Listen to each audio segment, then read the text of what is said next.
हो गई। तो इसलिए वो उन्हें सीता माता दिख गई। तो वो भागते भागते उन्हें पकड़ने आने वाली थी। लक्ष्मण और रामचंद्र जी आ गए आगे।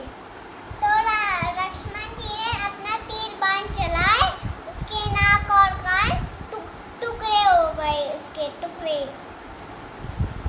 तो तभी वो अपने रावण भाई को कहने लगी, भैया। तो उसके एक राक्षस ने कहा कि तुम हिरण बनके, सोने का हिरण बनके आ जाओ। तो ना सोने वो हिरण बन गया और वो चला गया जहाँ पे सीता माता थी, है ना। तो सीता माता कहने लगी कि ये हिरण मुझे चाहिए, ये सोना वाला हिरण देके मुझे दे दो। तो रामचंद्र जी ने कहा नहीं नहीं। तो बाद में उनकी बात मान ली। तो लक्ष्मण से कहा कि तुम सीता का ध्यान रखना। तो वो हिरण पकड़ने गए, तो हिरण को मार दिया। तो हिरण के तीर लग गया, तो उसका सिर टूट आया। वो भी रावण जो बना था हिरण। तो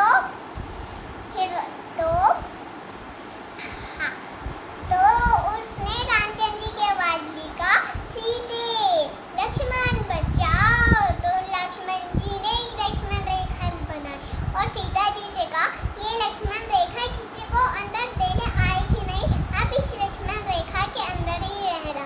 तो वो गए।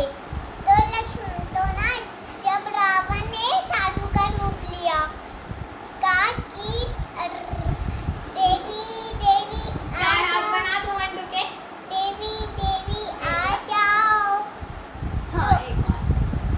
तो